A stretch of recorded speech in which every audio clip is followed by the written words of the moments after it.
सज्जन हो नमस्कार. मुक्ती कीर्तनमाला डी.बी. सातवळेकर या यूट्यूब चॅनलमध्ये आपलं स्वागत. या चॅनलवर नारदीय कीर्तन,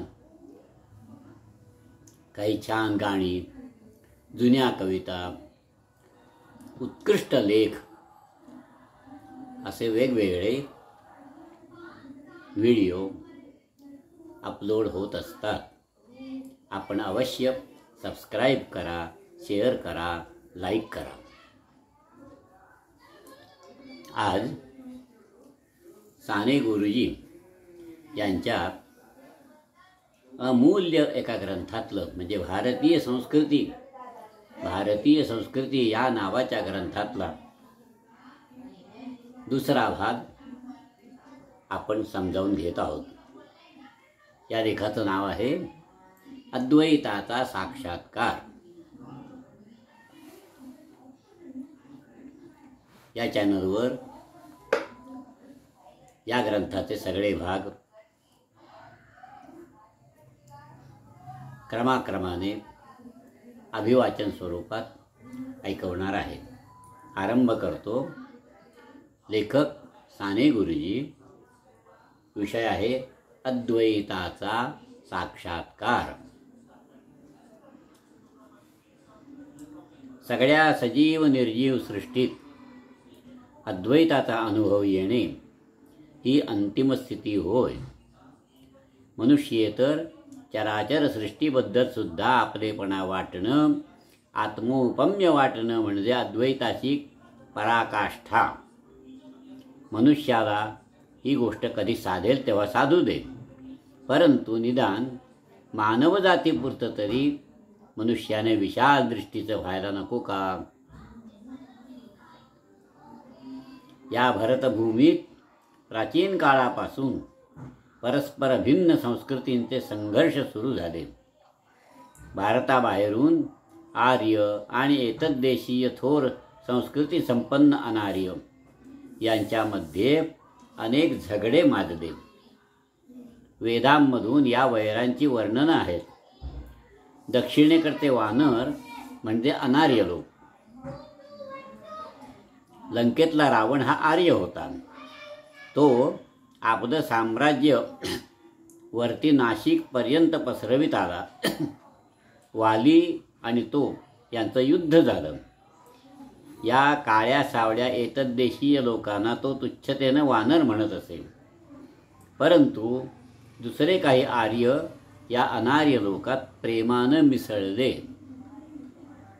अगस्ती ऋषी विंध्य पर्वत ओलांडून आले आणि या द्रविडियन जनतेत मिसळले. या ऋषींनी तिथल्या लोकांच्या भाषेची व्याकरणं लिहिली. तामिळ भाषेचा पहिला व्याकरणकर्ता अगस्ती मानतात. तामिळ भाषा अत्यंत प्राचीन अशी सुसंस्कृत भाषा आहे. आर्य ऋषींनी अनार्य लोकात आपले आश्रम स्थापन केले. संस्कृतींची देवाणघेवाण सुरू झाली. रामाला आर्य ऋषींनी अनार्यांची बाजू घ्यायला लावली. रावणाचा रामानं पराभव केला.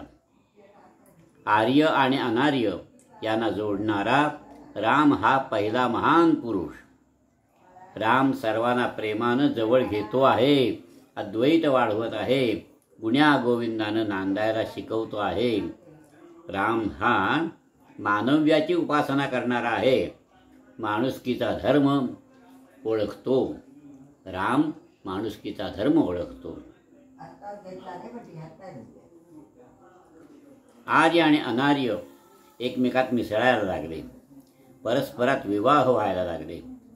परंतु कधीकधी आपल्या आर्यत्वाचा टेंबा मिरवणारे प्रतिष्ठित पुढारी दिसून येत आणि ते अनार्यांचा उच्छेद करीत. आज ज्याप्रमाणे हिटलर सगळ्या ज्यू लोकांना हाकलून देत आहे, त्याचप्रमाणे जन्मेजय सगळ्या नागजातीचा उच्छेद करायला सिद्ध झाला होता. अर्जुनानं नागकन्यांशी लग्न लावली होती, परंतु नाग स्त्रीपासून झालेल्या बभ्रुवाहनाला अभिमन्यूपेक्षा अर्जुन हीन समजत असे. परीक्षिताचा एका नागनायकानं खून केला आणि त्यामुळे जन्मेजय चिडला. सगळ्या नागजातीला जाळून भस्म करा असे त्याने अमानुष आदेश दिले. ठाई ठाई नागलोक जिवंत जाळले जावायला लागले. जिवंत जाळू लागले. नागलोकांना जिवंत जाळायला सुरुवात केली. जे कोणी नागांना आश्रय देतील त्यांना सुद्धा तेच प्रायश्चित्त मिळेल असा उद्घोष करण्यात आला. अशा वेळी भारतीय संस्कृतींचा संरक्षक भगवान आस्तिक उभा राहिला. मांगल्यावर ज्याची श्रद्धा मांगल्यावर असते तो खरा आस्तिक. अद्वैत निर्माण करू पाहिल तोच खरा आस्तिक. आस्तिक ऋषीस प्रत्यक्ष दृश्य संसारात अद्वैत बघायचं होतं.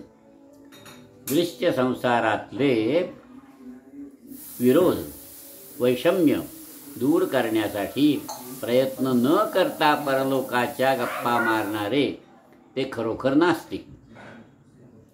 तो खरा आस्तिक की जो आजूबाजूला दिसत आहे त्याला सुंदरता आणायला बघतो. आज जे आस्तिक म्हणून समजले जातात ना ते खरोखर नास्तिक आहेत आणि जे नास्तिक म्हणून समजले जातात ते खरोखर आस्तिक आहेत.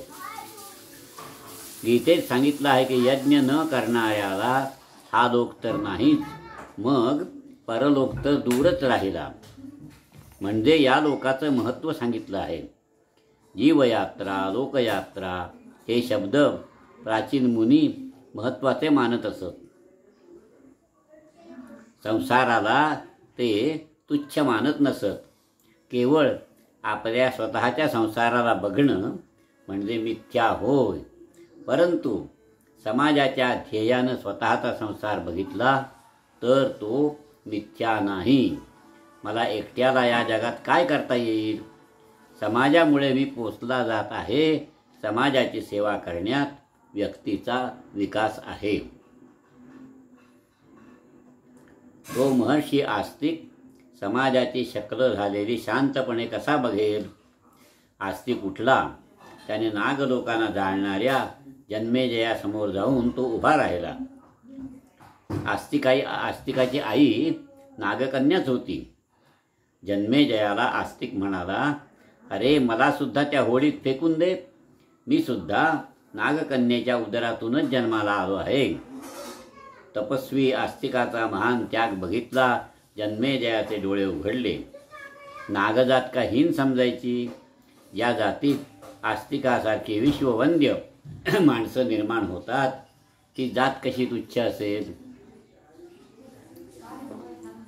जन्मेजयानं आस्तिकाचे पाय धरले. ते सर्पसत्र थांबलं. आस्तिकानं भारताचं उज्ज्वल भवितव्य त्या दिवशी सांगितलं. आस्तिक म्हणाले, जन्मेजया, अरे जगात कोणी तुच्छ नाही, कोणी उच्च नाही. सगळ्यांच्या ठिकाणी दिव्यत्व आहे. आर्यात काही गुण आहेत, अनार्यात सुद्धा आहेत. दोघात दोषसुद्धा आहेत. आपण परस्परांचे दोष न बघता दोषाखाली दडपलेली आंतरिक गुणसंपत्तीच बघायला हवी. जो दुसऱ्या जाती जमाती सदैव हीन लेखील तो आस्तिक समज, तो नास्तिक समज. या अफाट देशात अनेक जाती आणि वंश आहेत. तुम्ही आर्य बाहेरून आले आहात. आणखी सुद्धा अशाच अनेक जाती येतील. आज तुम्ही जो पायंडा पाडाल तो पुढे टिकेल. या भरतभूमीत शेकडो जाती जमाती एकत्र नांदत आहेत असा प्रयोग होऊ दे. आर्य आणि अनार्य एक व्हा. आर्यांची दैवत अनार्यांची होऊ देत. अनार्यांची दैवत आर्यांची होऊ देत. आर्यांच्या सुंदर चालीरीती अनार्य घेतील. अनार्यांच्या सुंदर चालीरीती आर्य घेतील. आणि अशा रीतीने नवीन भव्य संस्कृती निर्माण होऊ दे. भारतीय संस्कृती म्हणजे सहस्त्र पाकळ्यांचं शतरंगांचं भव्य कमल. या फुलात शेकडो विविध सुगंध निर्माण होऊ देत. नाना रंग नाना गंध. जन्मेजया नागजातीला सर्प हे दैवत फार प्रिय आहे, पूज्य आहे. तुझ्या पित्यानं सापाला मारून तो मृत सर्प एका ऋषीच्या गळ्यात अडकवला.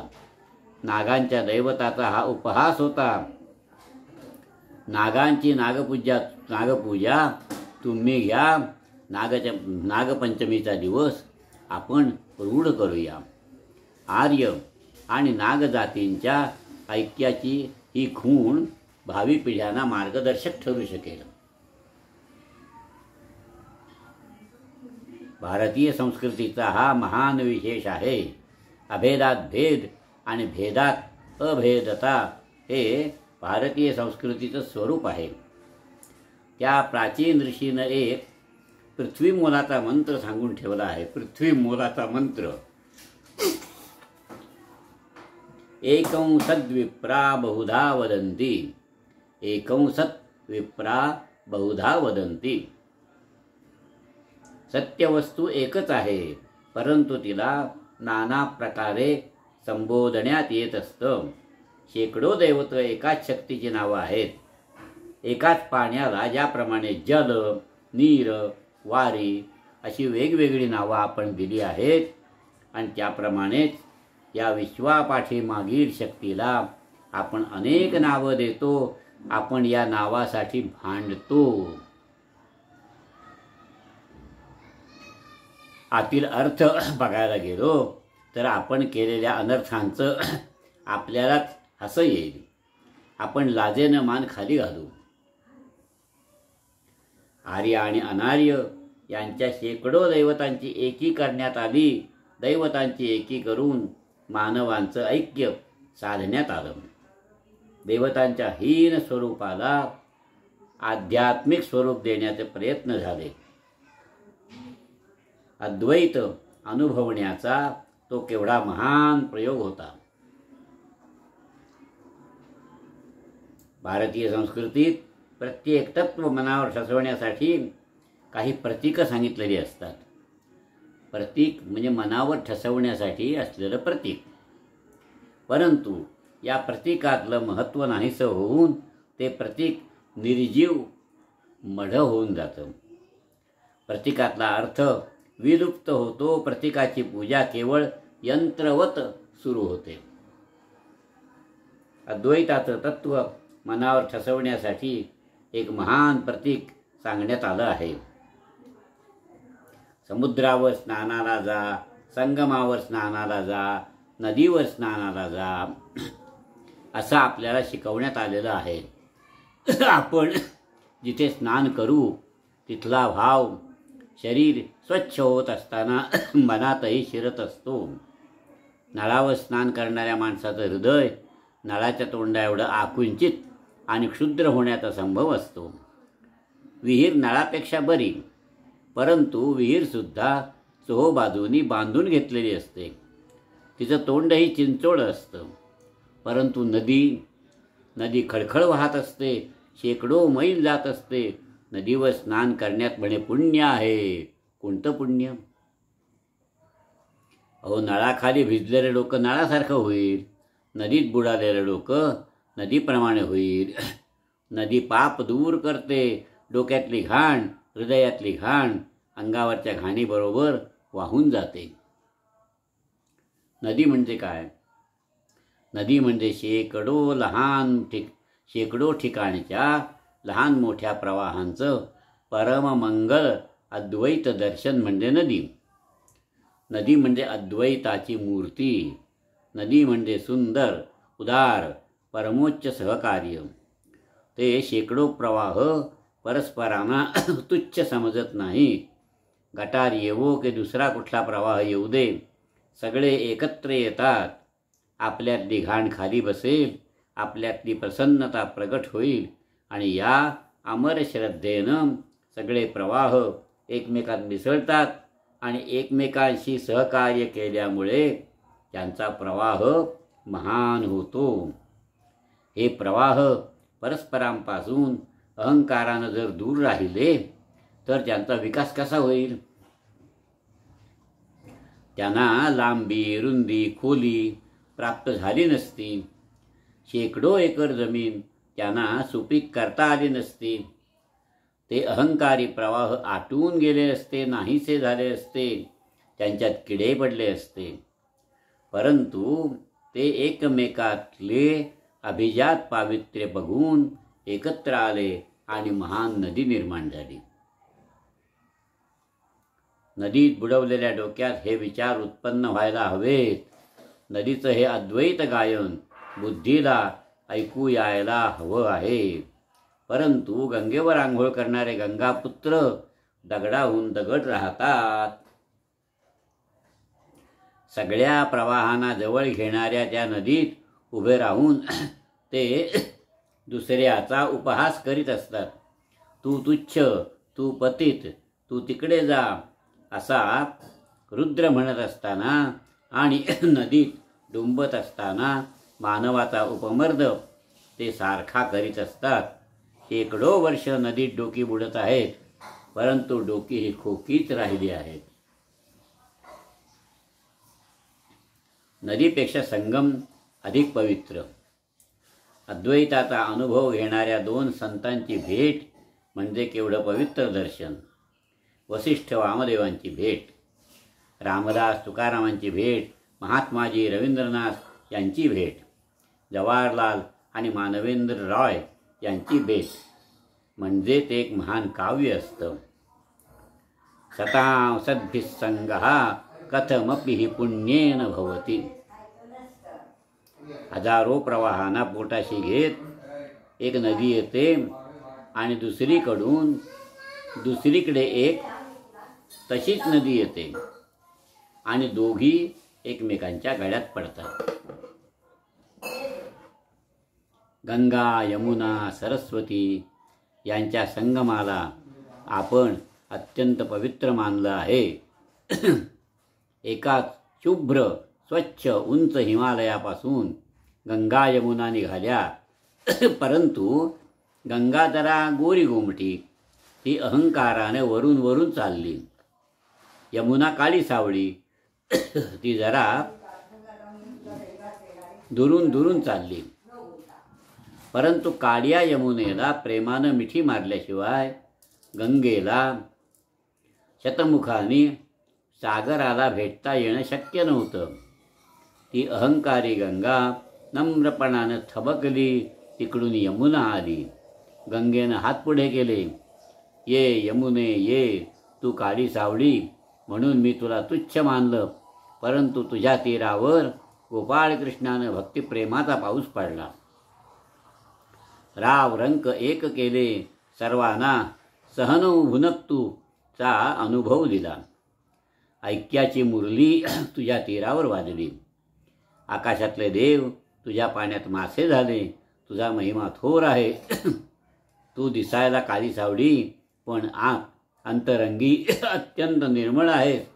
ये मला भेट. गंगेला गहिवरून आलं, तिला बोलवे ना. ओ यमुना सुद्धा उचंबळली. ती म्हणाली, गंगाताई, तू माझी स्तुती करतेस, परंतु तुझा महिमाही अपार आहे. माझ्या तीरावर भक्ती वाढली, पण तुझ्या तीरावर ज्ञान वाढलं. योगी राजा भगवान पशुपती तुझ्या तीरावर ज्ञानात तल्लीन झाला. शेकडो ऋषी महर्षी तुझ्या तीरावर तपश्चर्या करीत असतात. मोठे मोठे राजे राज्याला तृणासमान मानून तुझ्या तटाकी ब्रह्मचिंतन करतात. गंगाताई, तू म्हणजे मूर्तिमंत ज्ञान आहेस. मला तुझ्या शुभ्र पायाशी लोळण घेऊ दे. गुप्त असणाऱ्या सरस्वतीची गंभीर वाणी ऐकायला आली. ज्ञानाशिवाय भक्ती आंधळी आहे, भक्तीशिवाय ज्ञान कोरडं आहे, आणि कर्मात अवतीर्ण झाल्याशिवाय ज्ञानभक्तीला काहीही अर्थ नाही. ज्ञानमयी गंगा भक्तिमय यमुनेत मिळू दे आणि कर्ममय सरस्वतीला भक्तिज्ञानाचा स्पर्श होऊ दे. गंगा, यमुना, सरस्वती म्हणजे ज्ञान, भक्ती आणि कर्म यांचा मला संगम वाटतो. गंगाजमनी भांडं आपण पवित्र मानतो. 2 डोळ्यातून घळघळणाऱ्या अश्रुधारांना आपण गंगा यमुना म्हणतो. गंगा यमुना आपल्या जीवनात शिरल्या आहेत, परंतु जिथे शिरायला पाहिजे होत्या तिथे अद्याप शिरलेल्या नाहीत. पांढरपेशांची गंगा काळ्या सावळ्या श्रमजीवी लोकांच्या यमुनेला अद्यापि मिळालेली नाही. पांढरपेशे लोक स्वतःला पवित्र समजतात, शुद्ध समजतात, बहुजन समाजापासून दूर समजतात. वरिष्ठ वर्ग, कनिष्ठ वर्ग एकत्र येऊन प्रेमाने परस्परांना जोपर्यंत कवटाळत नाहीत तोपर्यंत भारताच्या ललाटीचं दास्य दूर होणार नाही. आणि समुद्रात स्नान करणं म्हणजे तर पावित्र्याची परिसीमा. सागरे सर्व तीर्थानी. जगातले सगळेच प्रवाह समुद्र जवळ घेतो आणि म्हणून तो सदैव उचंबळत आहे. पाऊस पडो न पडो समुद्राला आटणं माहीत नाही. तो सर्वांना जवळ घेईल. त्याच्याजवळ सगळी तीर्थ आहेत असं ऋषी सांगतात. तीर्थी धोंडा पाणी देव रोकडा सज्जनी. भेदाभेद जाणून सगळ्यांना उराशी करणाऱ्या धरणाऱ्या सज्जनांच्या ठिकाणी प्रत्यक्ष रोकटोक देव आहे. प्रत्यक्षावगम परमेश्वर तिथे आहे. भारतीय संतांनी अशा रीतीने हा वस्तुपाठ आम्हाला दिला, परंतु त्यातला महान अर्थ कधीही आम्ही मनात आणलेला नाही. संगमावर समुद्रात स्नान करून पाप जळणार नाही. त्या संगमावर आणि समुद्रात स्नान करून परत आल्यावर त्यांचा महान अद्वैताचा संदेश प्रत्यक्ष जीवनात आणला तर समाज निष्पाप होईल, निर्दोष होईल. समाजात वाण उरणार नाही, घाण उरणार नाही, दुःख दिसणार नाही. सर्वत्र प्रसन्न असं वातावरण निर्माण होईल. अद्वैताचा अशा रीतीने जीवनात साक्षात्कार कोणता भारतपुत्र करू पाहत आहे? आपण सर्वत्र डबकी निर्माण केलेली आहेत. चित्पावन, कराडे, देशस्थ, यजुर्वेदी, शुक्ल यजुर्वेदी, मैत्रायणी, हिरण्यकेशी अशी ब्राह्मणातच शेकडो डबकी आहेत. आधी एकेका जातीचे डबकं आणि नंतर त्या डबक्यात पुन्हा आणखीन डबकी.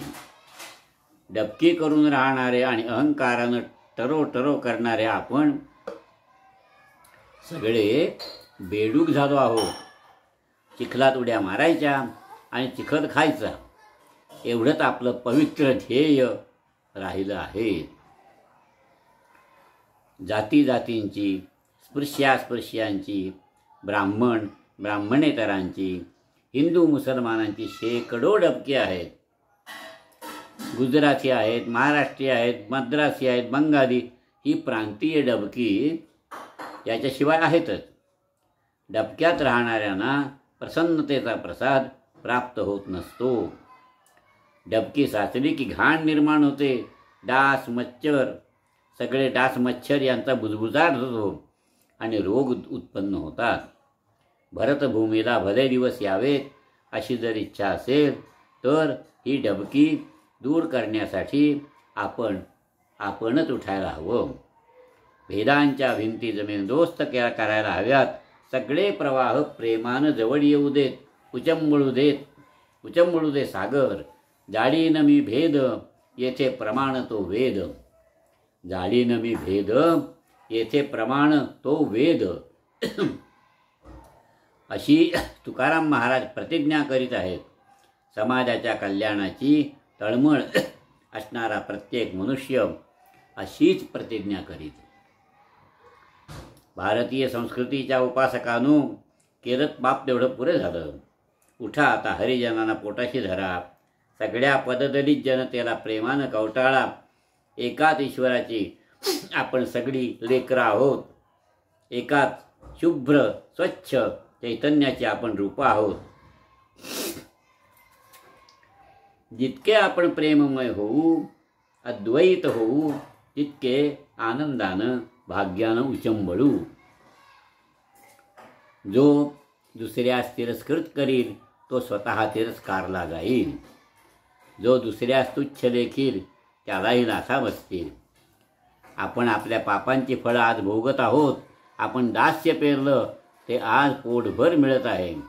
आपण सर्वत्र गुलामगिरीला पुष्ट केलं. पुरुषांची स्त्रियावर लादलेली गुलामगिरी, स्पृश्यांची अस्पृश्यावर लादलेली गुलामगिरी, रावांची रंकावर लादलेली गुलामगिरी, सावकारांची कुळावर गुलामगिरी, ज्ञानवंतांनी अज्ञानी जनतेवर लादलेली गुलामगिरी, शतमुखी गुलामगिरी आपण निर्माण केली आणि आज संपूर्णपणे गुलाम झालो आहोत. मराठ्यांचं राज्य अद्वैताच्या आधाराने निर्माण झालं, परंतु भेदाभेद निर्माण झाले आणि ते नाहीसं झालं. मराठा तितुका मेळवावा या मंत्रानं मराठ्यांचं राज्य अस्तित्वात आलं.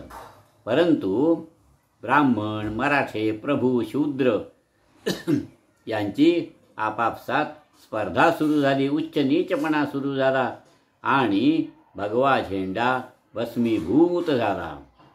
मराठे उत्तर हिंदुस्थानात गेले, पण त्यांनी रजपूत, जाट अशा लोकांना जवळ घेतलं नाही आणि त्यामुळे मराठ्यांचा मोड झाला. हळूहळू ऐक्यमंत्र वाढवत वाढवत जायला हवं होतं.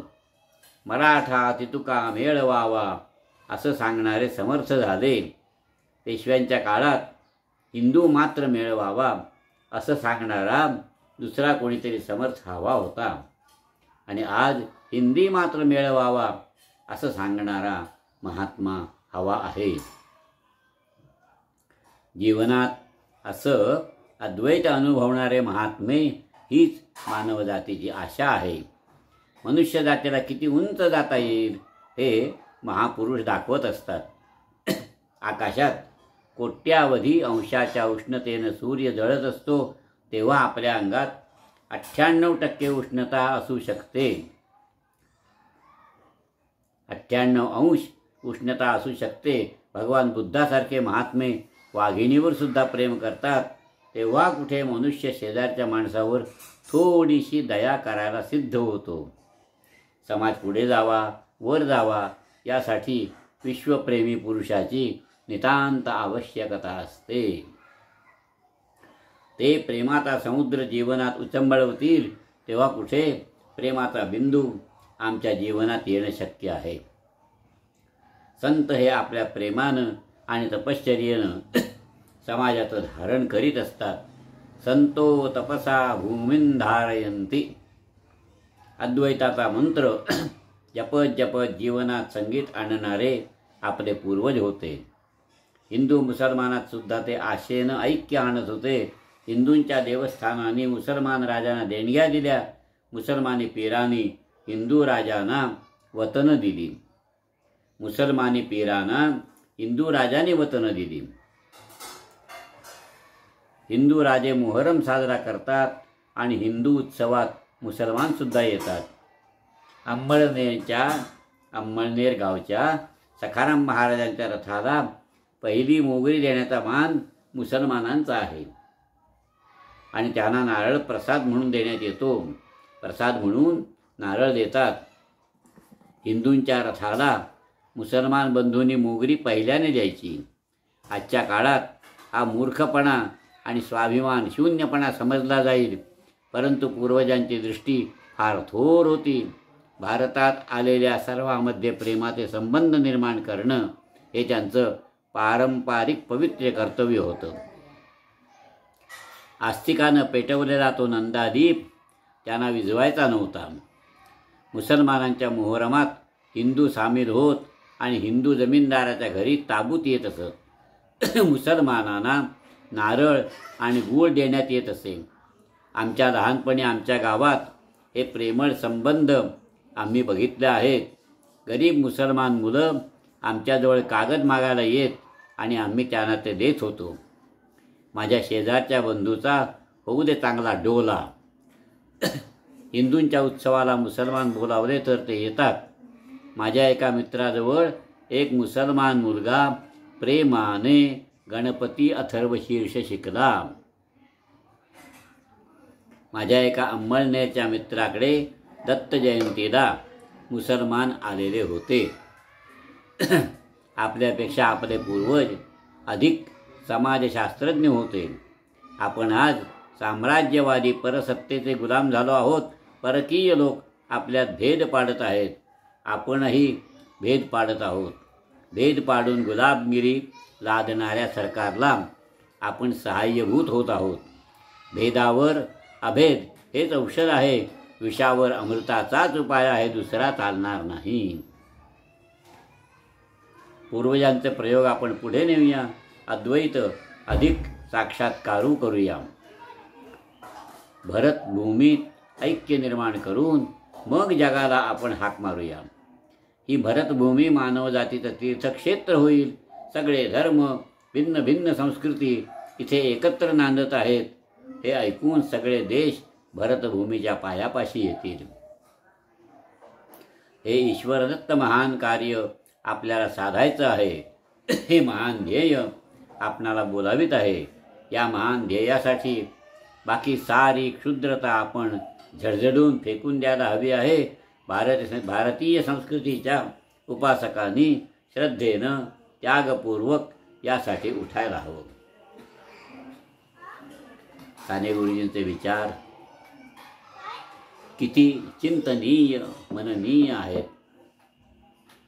असेच विचार यापुढे सुद्धा आपण सवडीने ऐकणार आहोत. धन्यवाद.